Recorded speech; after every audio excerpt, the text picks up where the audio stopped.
Wow. It's so beautiful. I'm gonna go play video games on a CRT.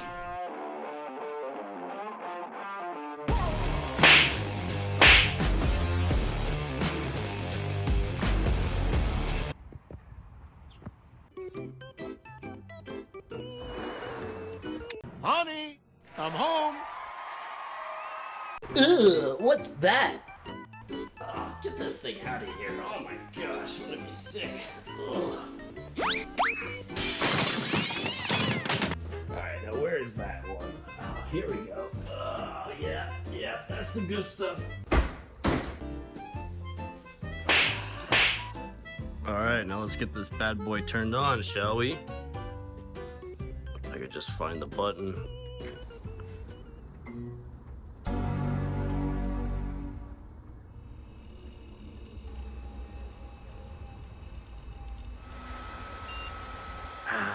That's quality.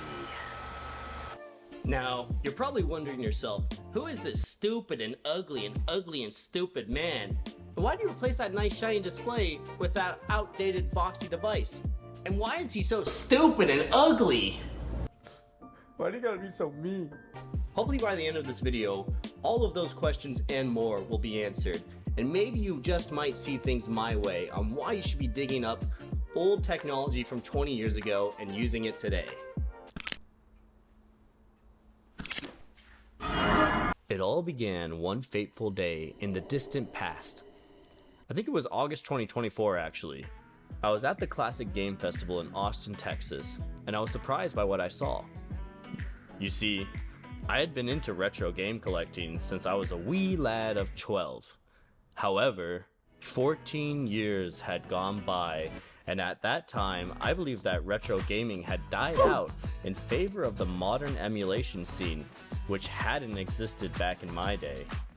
Ow, my back! You see, back in the day, if you wanted to play games like Earthbound, your only option was to drop the equivalent value of a used car to get a sweet view of Master Belch.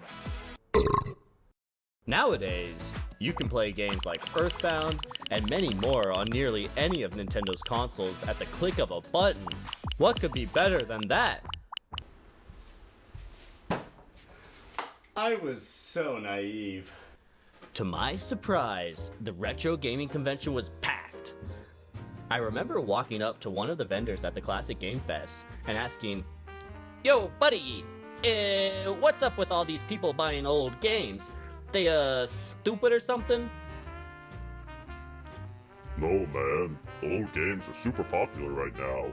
They have zero input lag. They're more authentic, and especially if you play them on a CRT.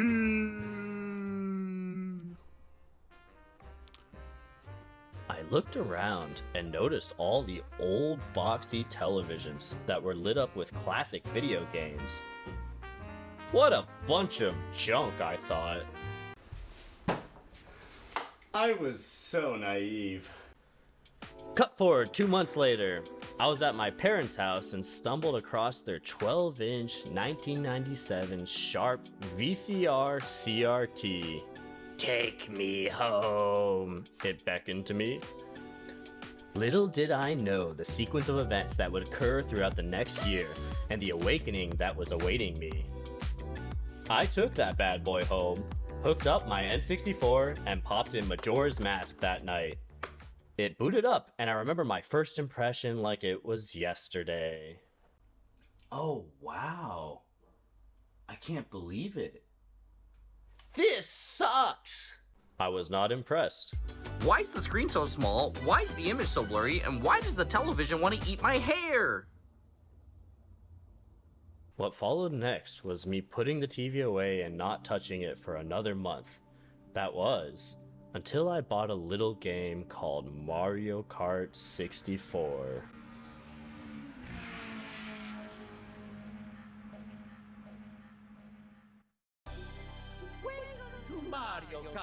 I can't remember why, but I had gotten a sudden urge to buy a physical copy of the game I probably had the best memories of once I had gotten into retro gaming all those years ago. You see, my experience with retro games started on the Wii Shop channel. playing emulated versions of games that came out before my time. Mario Kart 64 had always been one of my favorites, and still is to this day. And with my sudden resurgence of interest in retro gaming, I knew I had to get my own copy, and wanting to give the CRT another try, I began my second attempt at trying to understand the magic behind these devices. I remember playing through the first race, and then the screen that forever changed my mindset popped up. This screen right here. You see, I could make this video all about the technical advantages of CRTs, like the zero input lag, high refresh rates, or the perfect blacks, which we haven't seen the resurgence of until the recent OLED models. And all these things are great, but in my experience, the best thing about CRTs aren't these things at all. As I saw the flashing yellow lights and ominous black background of this screen, I could feel in that moment that this was a very different experience from what I had been used to for the past few years. Something about the way the colors popped and the lights flashed in my eyes. It's a very hard thing to explain seeing one of these things, and it really can never be fully understood until you see one for yourself. As you can see, seeing this on video can't really do these things justice. The screen blurs if not filmed at the right shutter speed, and you're getting the image through your modern display technology. One thing not many people talk about, because it's so hard to pin down, is how the eye just understands this lighting technology to be different from a modern LCD or OLED screen. Your brain can see the analog image, and it lights up in excitement. Almost as if Mario and his friends are more real and alive in front of you. As I saw those lights flashing, it reminded me of all those days as a child, going somewhere and seeing a fun neon light display. And really that's what these are all about. A return to an older time. A time of mystery and creativity, where things were exciting and fun and new and fresh and the future was full of hope. When technology was made for your entertainment and not to dominate you and become your new identity. From there, my collection expanded massively. I started realizing the history that had been forgotten, as every new device had its own unique qualities. My next device was my Dell Trinitron computer monitor, and this still may be my favorite. Seeing the high-resolution CRT display is just mwah! It's really wild to think that these were once in every office building and the go-to device for work and PC gaming. Games like Morrowind just play in a way I can't explain. So smooth. All these games played on CRTs. They're like time capsules that put you right back when those games first came out, experiencing them just as someone did originally. It's a weird thing to explain, but you genuinely do notice a difference playing Super Metroid on an old dusty CRT screen compared to loading up Nintendo Online and flipping through the menus just to play a cropped game that constantly reminds you that we're living in a world of ever-expanding invasive media. You see, it really does just go to show that... Oh my gosh, it's Slender Man from the Slender Man franchise, as he appears in Slender Man The 8 Pages! Hey, how's it going? What's up, man? After this, I picked up my 9-inch CRT DVD player for when you need that hot CRT action on the go. Look how cute it is, so tiny whiny. Who's a good CRT? Then a good friend gave me his coveted Sony Vega HD widescreen CRT. Not many of these are around anymore. They existed for a brief period of time when widescreen and HD visuals were becoming the norm, but some companies were stubborn and tried to keep the CRT technology around that had existed all throughout television history. I find this one really great for experiencing how modern games would look on a CRT, almost as if living in an alternate history where CRTs kept being the norm. Not to forget movies and TV. Another really interesting benefit I don't hear about as much is how good movies from the early 2000s and before appear on these things. The grain and cheap effects just blend perfectly, and you forget that these films were made in an era prior to social media. Next, I picked up the Sanyo TV. It was sort of a knockoff of the Sony Trinitrons being sold around that time, and primarily was sold by Walmart. One good use I found for this TV is playing N64 games. I found that some of the Sony Trinitrons are just too sharp for N64 gameplay. On this TV, the image is much softer and it blends the jagged edges of early 3D games much better. Picked up these two busted JVC televisions, you don't always win them all. Sometimes you do win though. I found this nice 4x3 Vega Trinitron on the side of the road. It's the standard definition version of the HD widescreen Vega Trinitron I already had. I have them next to each other for if I want to swap back and forth. Alongside that Vega Trinitron, I also picked up this 20-inch flat-screen Samsung CRT for free as well.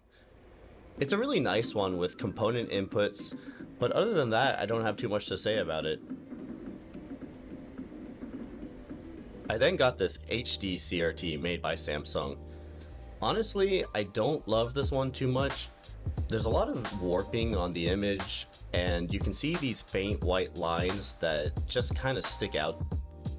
One of my favorite CRT memories is when I was able to pick up a brand new, never opened Sony Trinitron from 1997. Somebody was offering it up for free. They had found it in a storage container that somebody had left for decades. I got to be the first one to open up the box and experience a brand new Trinitron. This was a really cool memory, and I know I could have kept it in the box and sold it for much, much more, but the value of being able to see this for myself was so much more worth it. And this is my Apple eMac. This was actually the last CRT device Apple ever made. The E stands for educational, and this was actually the computer I grew up using in elementary school. Also picked up this nice wood finish CRT from way back in the day. And who could forget my iMac G3, which I wrote the script on. It's got this handle for easy portability. Bring it to the coffee shop. I gotta say, this is the one that really closed on what I value so much in these things. You see, often when you go on message boards to see what people like about these things so much and which ones you should get, people talk about which ones are the sharpest, the fastest, the most high-end, basically collecting these with the same consumerist mindset we've all grown to know and love so much in the modern era. But something I really enjoy is the simplicity. You see, in all my collecting, I noticed something. As I picked up more and more of these things, I recognized it really never got more exciting than that moment I popped in Mario Kart and played around with my parents' old mono audio 13-inch CRT. The iMac was actually one of the first computers I had ever used back in elementary school, and there's just something so magical about booting up Mac OS 9.1 and enjoying some good old-fashioned logical journey of the Zoombinis. And so they lived happily on Zumbini Isle, making small, useful products. Or Diablo 2.